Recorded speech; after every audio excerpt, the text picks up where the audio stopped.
Carla, welcome to Alive and Well. It's so good to have you with us today. Thanks for being here. Thank you. I'm feeling alive and well. Come on, that's it. Speak it over yourself. So good.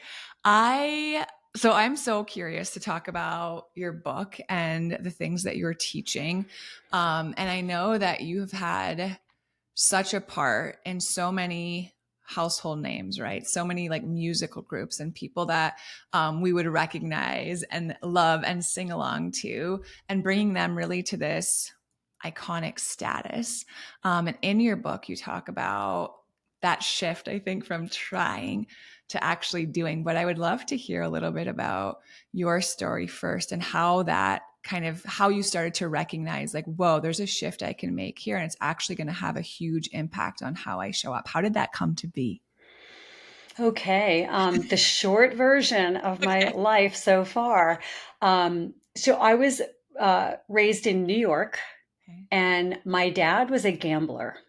Mm. And we had, like, my sisters and I, two sisters, had an unconventional upbringing. So it was fun and it was exciting, but we were really forced to think on our feet at times, Wow. kind of sink or swim situation. And um, while, it was fun and it was great, but, I think I became at a very young age someone who really just knows the difference between doing a small effort or doing a big effort. There's a Mm. big difference. And so that carried me through to, growing up. I was fascinated by success stories.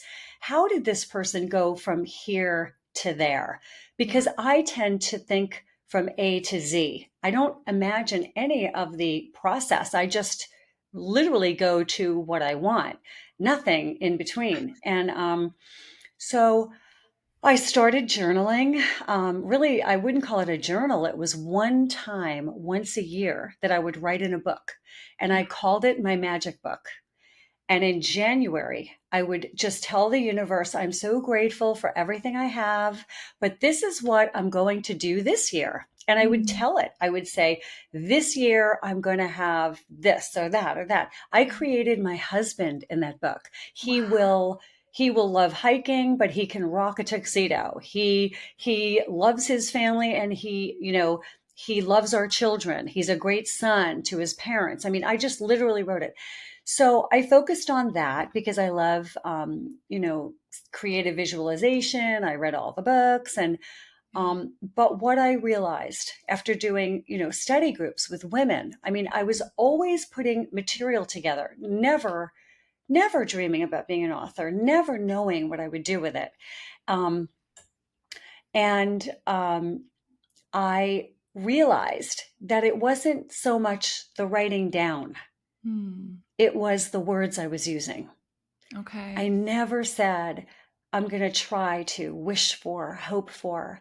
It was, I'm doing, having, and being. Wow. The And declaration. That's so, powerful. yeah, it was clearly, when I really looked at it, that's what made the difference for me and will make the difference for everybody. And so, if you look at my career, most of them have been motivating and inspiring people. For a while, I was employee relations coordinator for an aviation company, where my job was communicating the shop floor with upper management and creating, dreams come true for the people on the shop floor. What do they need to make their jobs better? And then by accident, literally, I got into music publishing, and I worked, my final position was vice president of creative writer development on the West Coast for EMI, which was the biggest publishing company at the time. So my job was literally to give songs to recording artists. Wow. So I had a staff of songwriters, and my job was making their dreams come true. They wanted to be on the top of the charts. So I gave songs to, I mean, the oldies, but the goodies, everybody in between. I mean, iconic Barbara Streisand, Johnny Mathis, Earth, Wind and Fire, Huey Lewis. I gave Christina Aguilera her song Genie in a Bottle. Come I on. actually put the writers together that wrote it and then gave it to her. Martina McBride. I mean, it goes on and on. But the greatest reward from that was I discovered through a wall, I heard a voice coming through a wall. And I said, that voice needs to be on the radio. So I went from the voice in the wall to having this guy on the radio. And his name is John Ondrasik. Okay. I signed him as a publisher. I developed him as a writer. I got him his record deal. We're married now for 27 years. Come We on. have two beautiful, amazing launched children, 25 and 24. And so I'm like, I'm so excited about all of that. And I worked for a long time and I'm very proud of that career. And I took some time off. Mhm. And at times I would never lose my focus, because when I hear the word try, I Yeah. have a physical reaction. Like, Hmm. I'll hear it. If the person at the table next to me says the word try, I hear it. It's like goes into my brain. And so finally, how this book came about is I was given an opportunity. I met an agent who believed in this idea Yeah. and was thrown into the process of writing a book. So, so that's pretty much why. I feel like I've seen lives change. It's a Yeah. life changing awareness. Wow. And I want to share that. That's what I do. That's what makes me happy. I want everybody to win. Mm. That's my joy. Oh, I love so many parts of this story. And I also love that it's so personal to you. Like you actually, not only were you doing this, right? But I think sometimes we can do something and then it takes someone on the outside to comment on it or to point it out or to be like, hey, you do that differently. Like you had this awareness that not everyone is being as bold and specific and seeing the A to Z, right? And a lot of us can get stuck in all of the middle trying. So trying and doing as you present them are so different energetically, right? Like you just approach, I think, those two ways of being so differently. Can you talk to us a little bit about what happens to us, like mentally and maybe even emotionally, when we're trying versus when we're doing? Absolutely. Okay, so the first thing is the difference is that trying is a mental activity. Okay. It's Ooh. all in our heads. When you are trying, you're thinking about, worrying about, wondering about, making lists and journaling about all the things you're trying to do.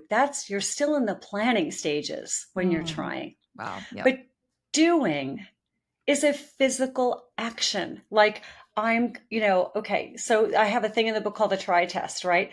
So I'll just show you. Do you have a cup of coffee near you or anything?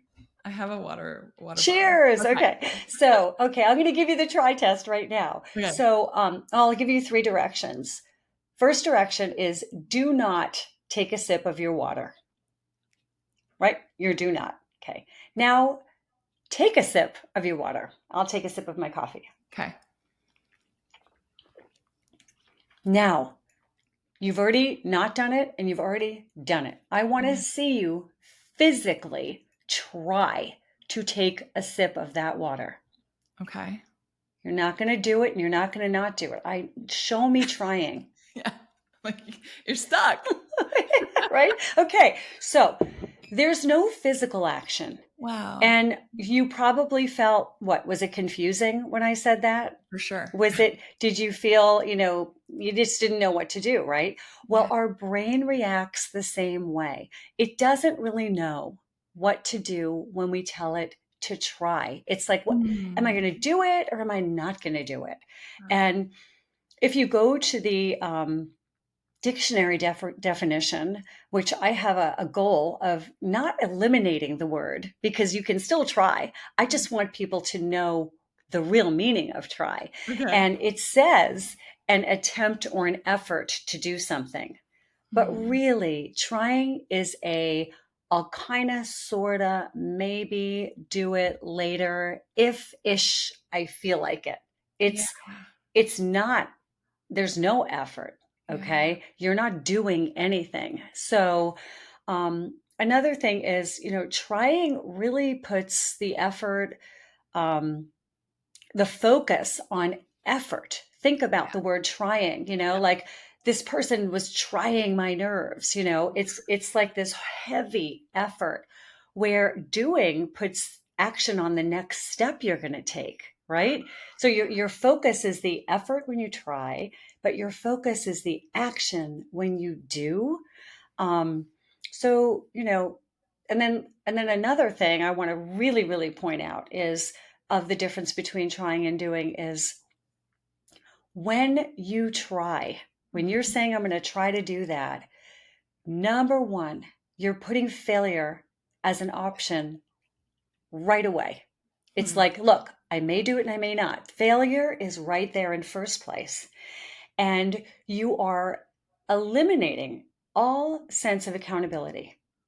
There's no accountability. If I do it, great. But if I don't, there's no consequence. Yeah. And you're allowing right there blame and excuses. These are all things that drag us down. Well, I couldn't get here on time because my car wouldn't start or whatever. Yeah. And blame, I couldn't stick to my diet at the party because they didn't have any food that was on my meeting plan and I was hungry, so I ate. Okay. Yeah. So totally different. Trying is different and doing is different. Yes. Okay. I kind of want to talk about this a little bit more because I know a lot of our audience are high achieving and they can get into these cycles where we feel stuck, but it's stuck in procrastination or perfectionism or kind of these things that can feel, like we're making some progress, but then it's like this little self sabotage that comes in, or not knowingly, it's like a protective mechanism, right? If I just get everything to be perfect, then I don't actually have to launch it and release it into the world for feedback or criticism or what have you.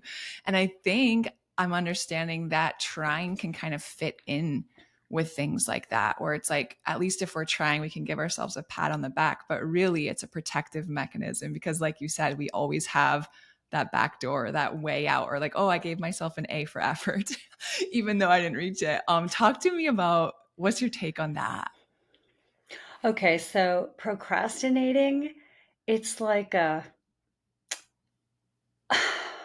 we're fooling ourselves. Yeah. Yeah, we get to feel like we're doing something when we Mhm. say, I'm going to try to do this. So we trick ourselves. Yeah. And I'll just jump right into this now. So for anyone that says, I'm going to try to do anything, when you're talking about it, you Yeah. go to the party or you're in the business meeting. Well, I'm trying to, rebrand my whatever. I'm trying Mhm. to get this done.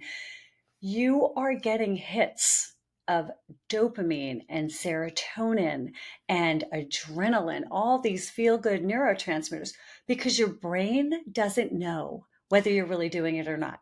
Yeah. So it feels really good to talk about it, right? Yeah. But there's collateral damage Okay. because when you actually don't act on it, when you just talk about it and procrastinate, Yeah. then you start getting the feelings, the negative self talk jumps in. Wow, like I'm so lazy. Mhm. I'm never going to do this. I'm such a loser. It's never going to happen for me. I've waited too long. Too much time has gone by. So that's a huge reason how procrastination can infect us, and women especially, but men do it Mhm. also. We tend to offer to try to do something because it's so hard to say no. Yeah, we're just appeasing in that, right? Oh, I'll try. I'll try to be Ab- there, right? I'll try to make it happen. When we don't yeah, even really mean it. Wow. Yeah. yeah. So in a business situation, in a personal situation, the perfectionist that doesn't want to say no will say, I'll try. But again, saying no Yeah. is so much better for you, the person, Come on. and the other person, because you're showing them accountability. You're Mhm. showing them honesty. You're giving them what they deserve. You're Wow. not leaving them hanging with this false sense of, well, maybe they're going to come through for me.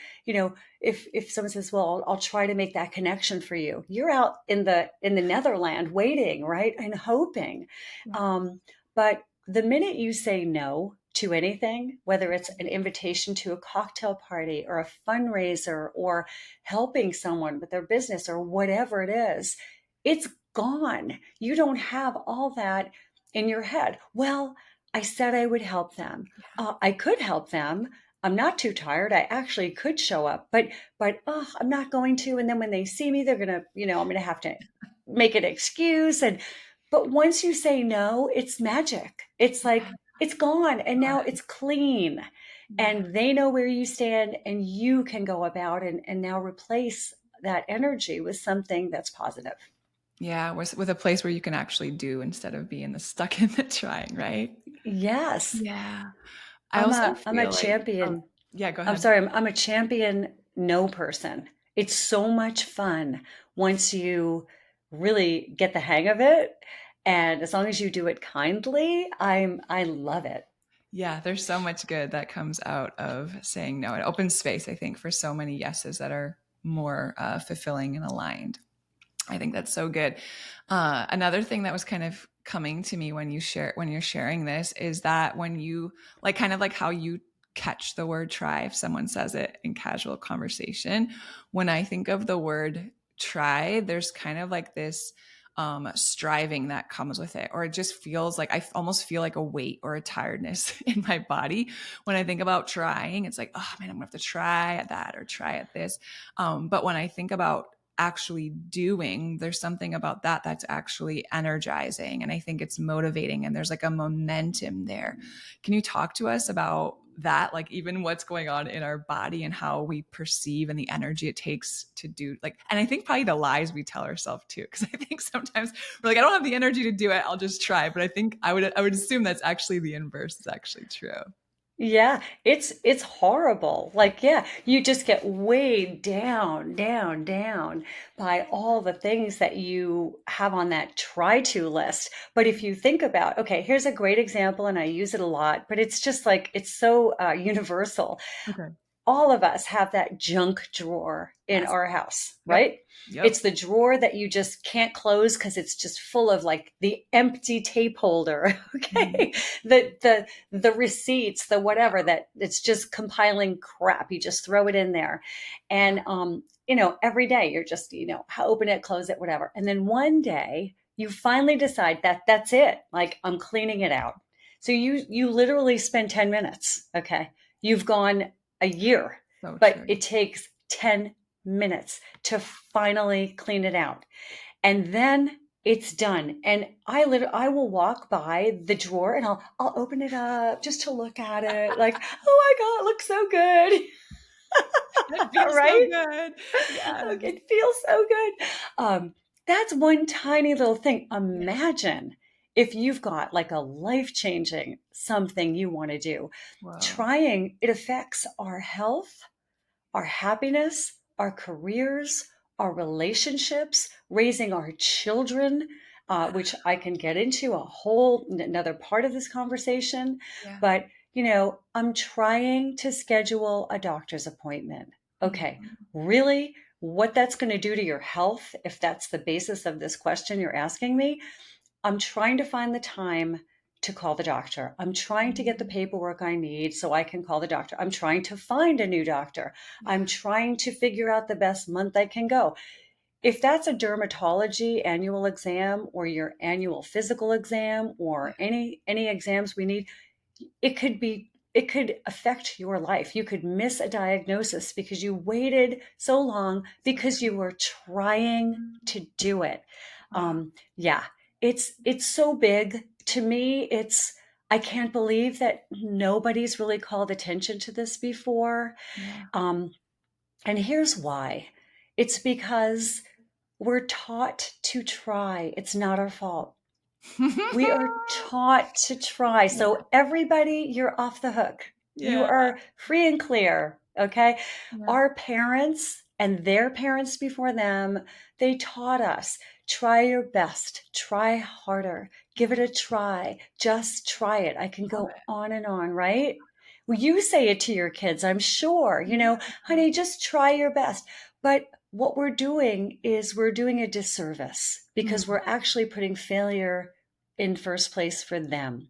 We're Yeah. not giving them the strongest tool needed to help them succeed.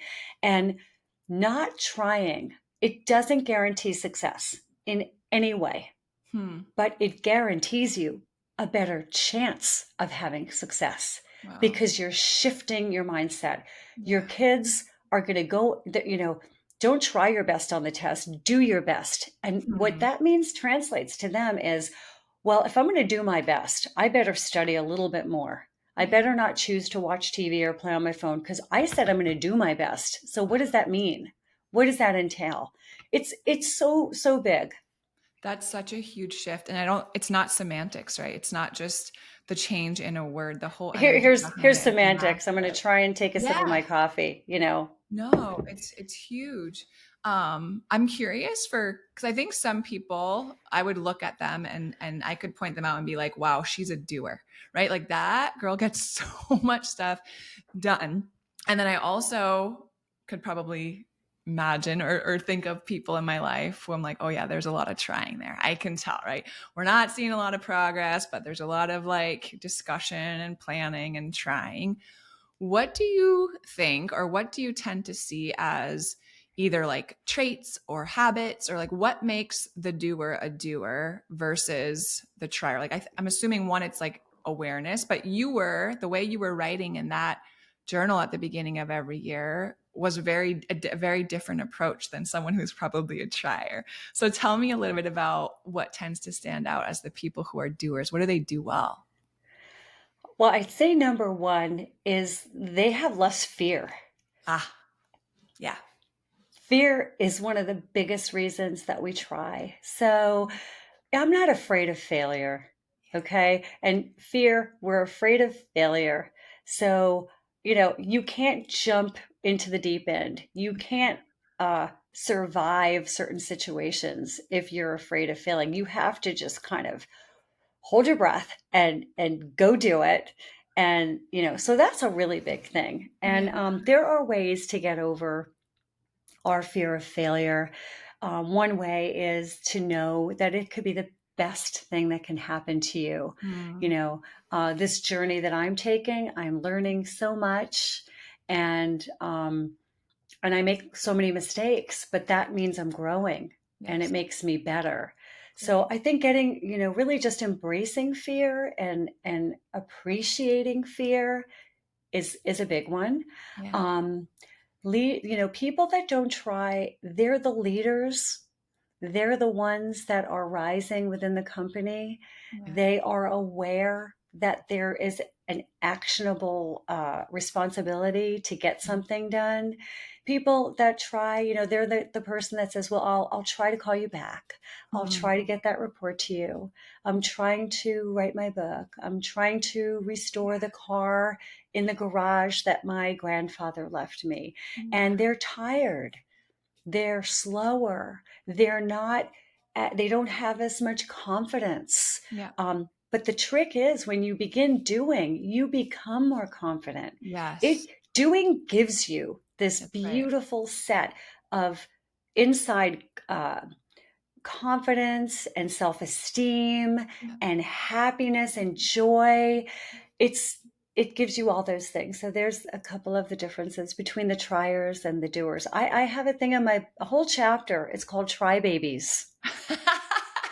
So good. Yeah. Okay. Let's kind of talk about that for a little bit because I bet there are women listening who are like, whoa, I actually am catching that I do say that a lot, right? Or like that's the pattern that I run. If I instead of saying no to something, I know I tend to say I'm going to try to do it, or Yeah. some big thing I'm excited about, but it feels a little bit scary, right? Instead of being like, I'm going to actually do this. I know I talk about trying to do it. What are some like really practical ways we can start to move from that trying energy to the actual doing energy? So many. Well, the first thing is to really become aware Yeah. of why you're trying. So stop and ask, pick one thing. So start Okay. small. Okay. That's the first thing. Start really small, take baby steps, and ask yourself, okay, I've been trying to do this. Mm-hmm. Why am I trying? What's my reason? So Mm-hmm. once you kind of decipher, is it because I'm afraid of the success that's going to bring? Because that's a real thing. Yeah. Is it afraid? Am I afraid I'm going to fail? Do I, what is my reason for trying? Mm-hmm. And then once you narrow that down, I would focus on the motivation. There's intrinsic and extrinsic, which is really important. So, am I doing this because I want to help someone? Am I doing this because it's something that's going to help my health or my family? Or am I doing this because I want more money? Am I doing this because I want more fame? Am I doing this because I want that person to think better of me? Mm-hmm. So, when you hone in your motivation, that's going to be really good. um, you have to be realistic Yeah. with Good. whatever it is. So, yeah, someone can try to do something Yeah. that they're never going to be able to do. And you can try to do that for your whole life. Yeah. But if, I'm 5'1", maybe, I'm being really kind to myself. I'll never be a Laker. I'm too Yeah. old. That's our local, our basketball team for California. Mhm. It's never going to happen. But Right. realistically, I could say, I will work for the Lakers. Now that's Mhm. something that I can make happen. I can try to get on the team forever. So Mhm. it's a extreme example, but start small.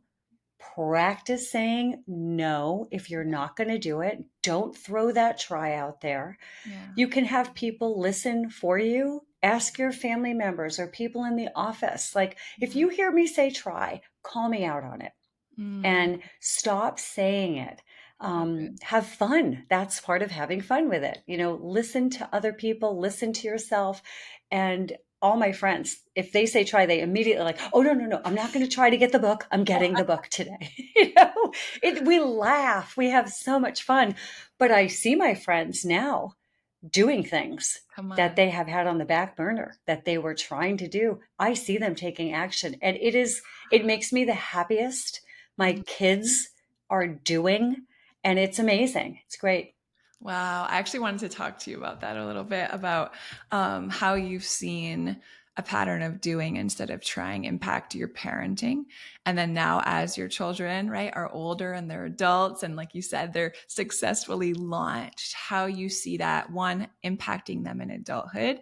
And then how are they actually carrying that out? Like, how does that look for them? What are you noticing that's different than if they had grown up trying? Yeah. Okay. So you know what? They still do it. They still try. Yeah. I still try. Okay. I'll Yeah. give you like a great example where, okay, here, I'll just do the question in reverse. Yes. So this just happened, and my son was just so instrumental in taking away my try.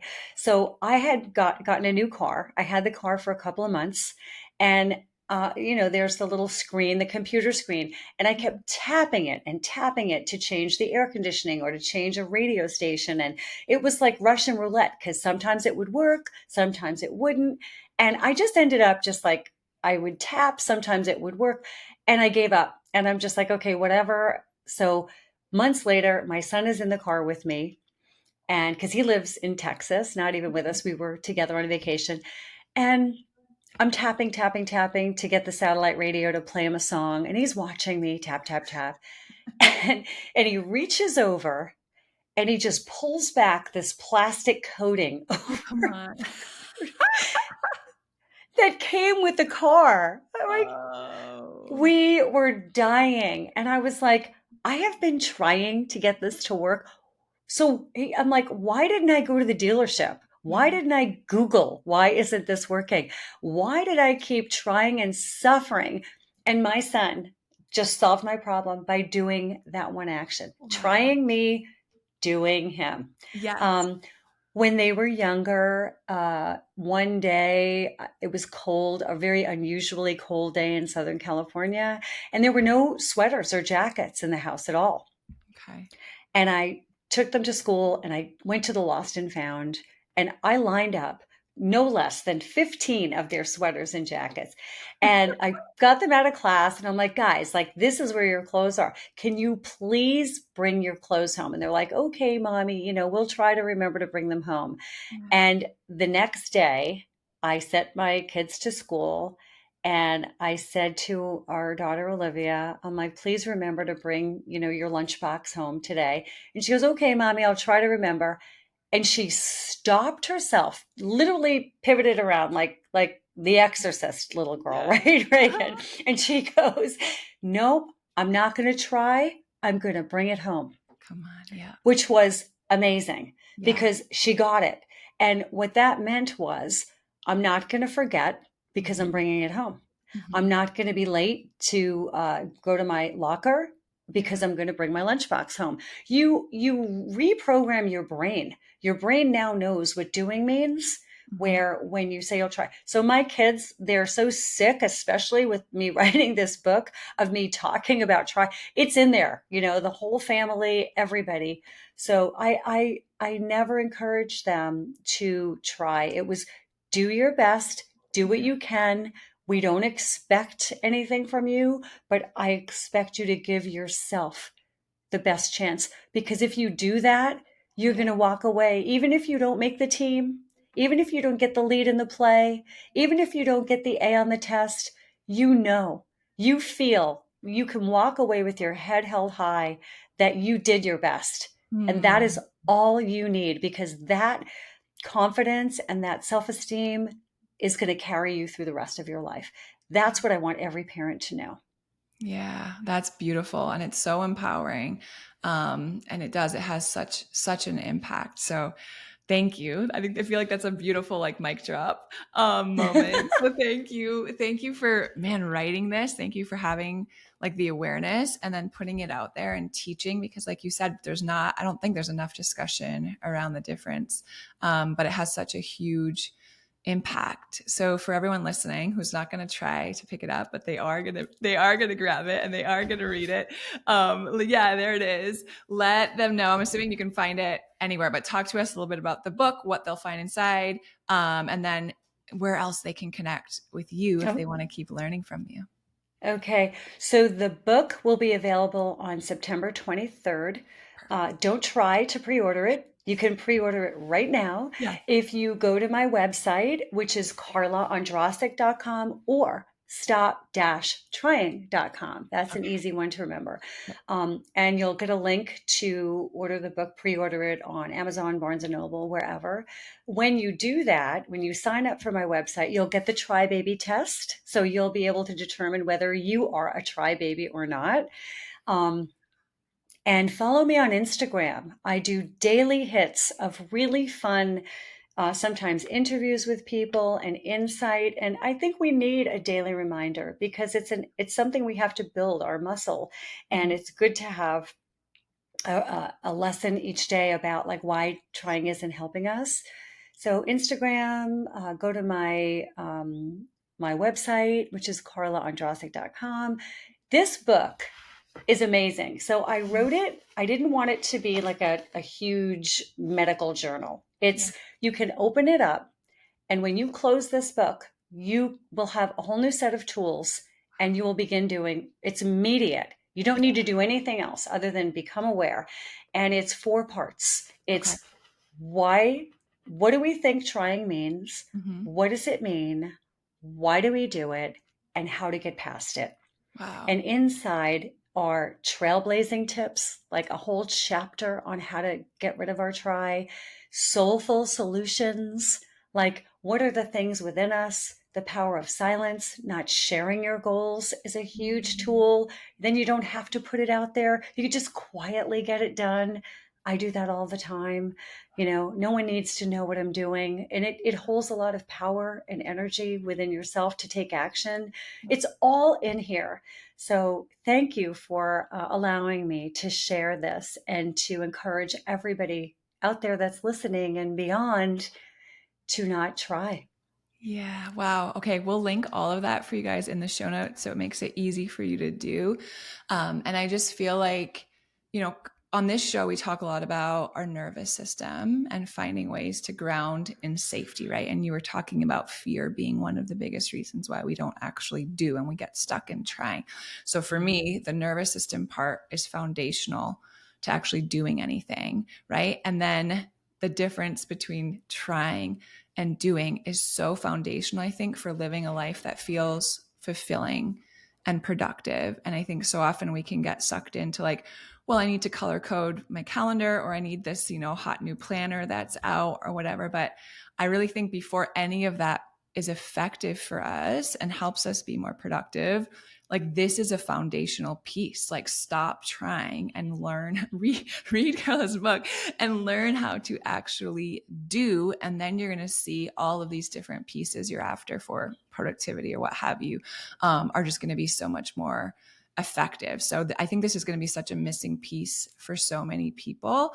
So thanks again for being with us. You guys go out. Don't try to buy her book today. Actually do it, right? Day one, where you're no longer trying, but you're actually doing. There you It's so go. good. Yeah. Thanks again. Appreciate you. Thank you so much. It was fun. It was great.